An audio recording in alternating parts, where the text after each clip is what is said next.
Wat Rakhang's Legacy, Part 2. Exploring the life and Phra Somdej of Luang Pu Hin.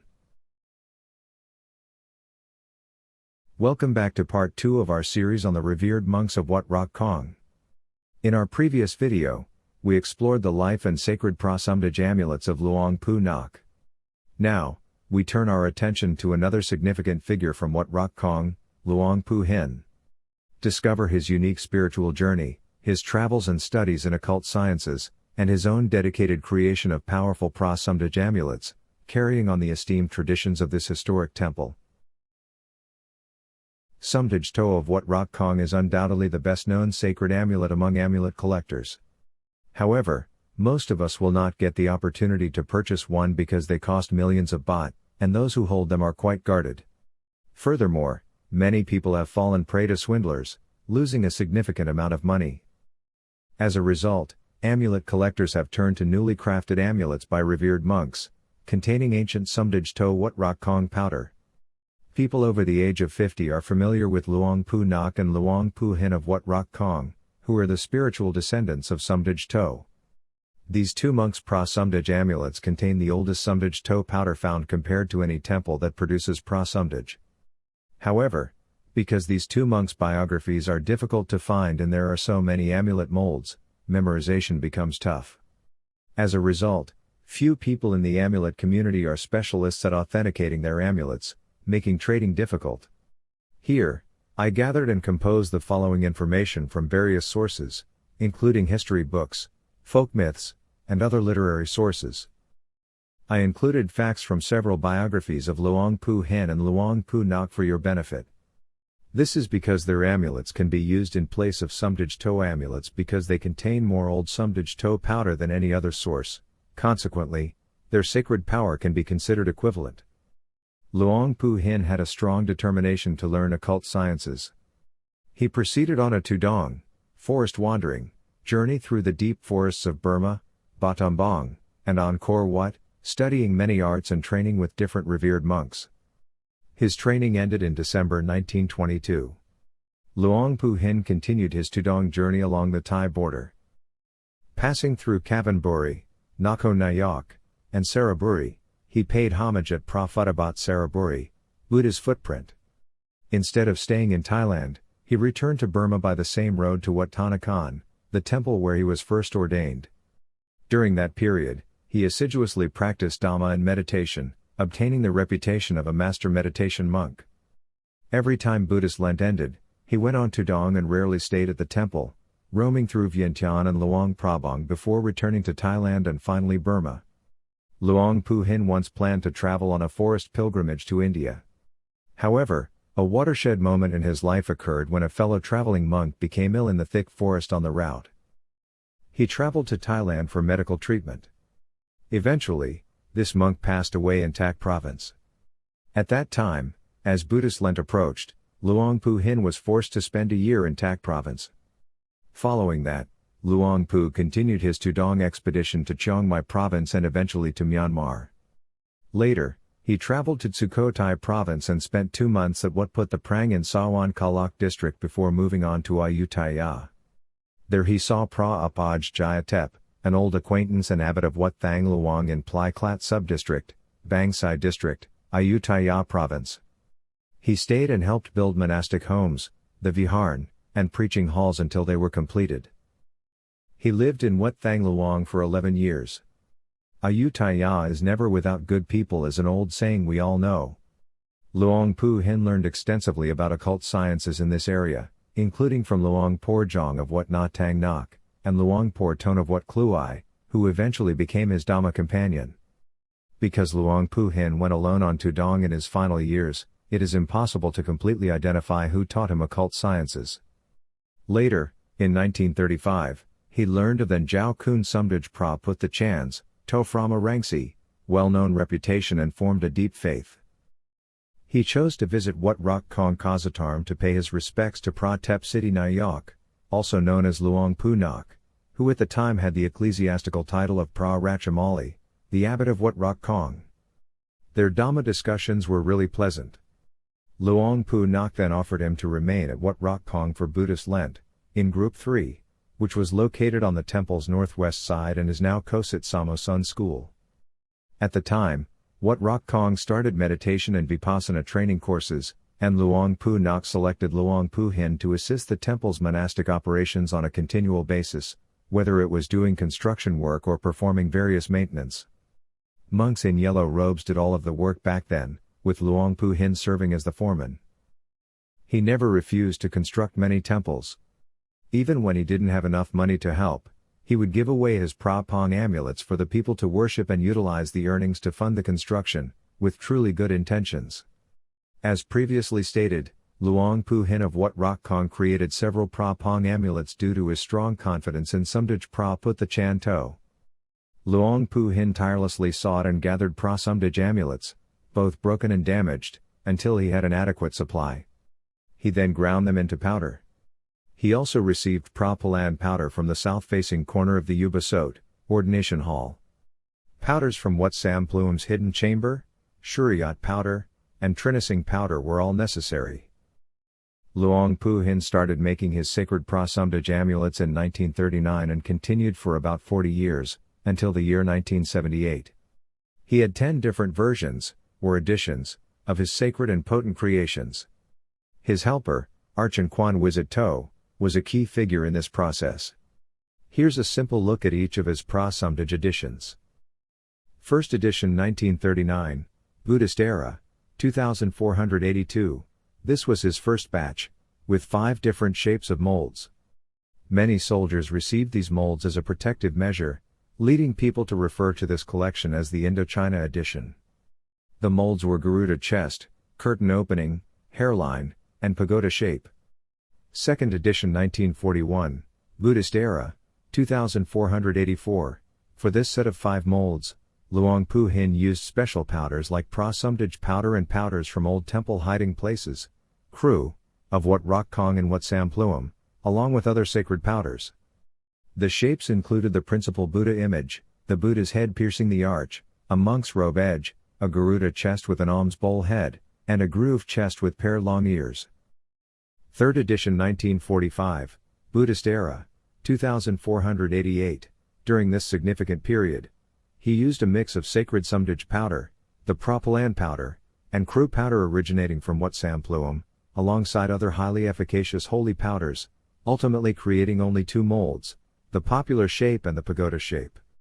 Fourth edition 1951 to 1952, Buddhist era, 2494 to 2495. This set is also known as the 1952 edition. During the reconstruction of the temple's old scripture storage, they mixed the ashes of the old scriptures with other powders, including the ancient Somdej powder.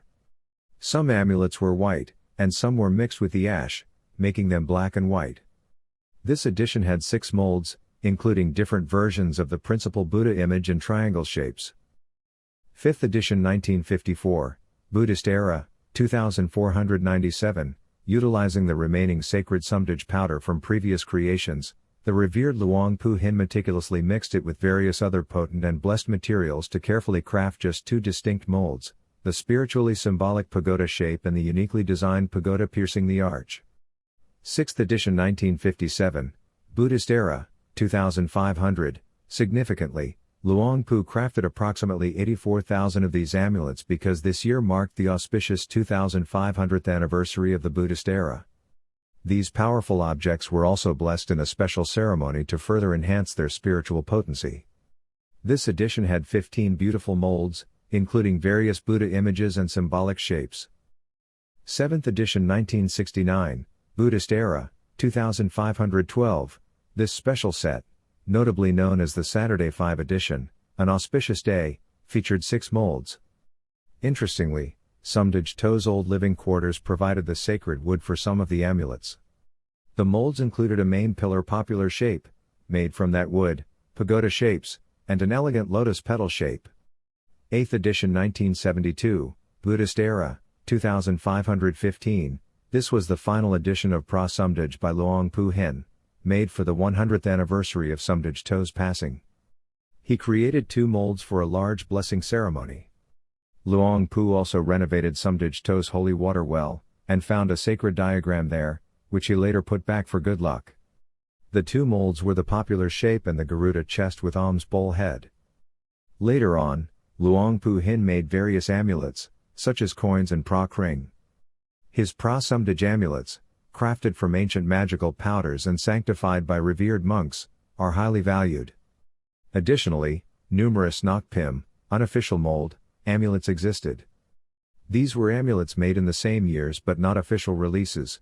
They distributed them privately with different molds. Luang Pu Hin was ordained as a monk on May 30, 1920. During his monastic life, he extensively studied meditation until he became proficient.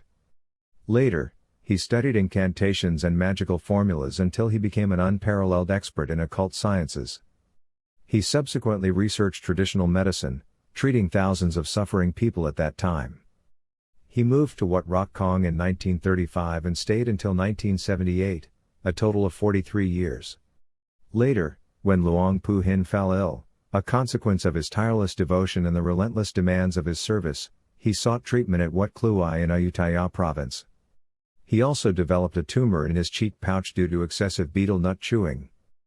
In his final year, 1978, though weakened, he felt a profound pull to return to the temple that had been his spiritual home for so long.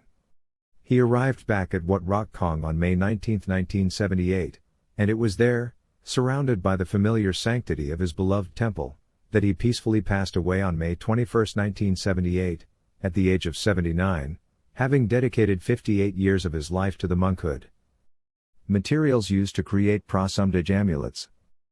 Luang Pu Hin began building Phra Somdej in 1939. During his first years at Wat Rakhang, he gathered broken amulets that villagers had discovered and offered, as well as broken amulets that people had rejected and not maintained for worship, leaving them in great quantities at the base of trees. He collected them. Additionally, when the Chedi and Ubasot collapsed, a great quantity of Phra Somdej Palan were discovered. He retained a substantial number of these. Furthermore, he was also close to Phra Archen Kwan, who had been devoutly ordained at Wat Rakhang since Luang Pu was a novice.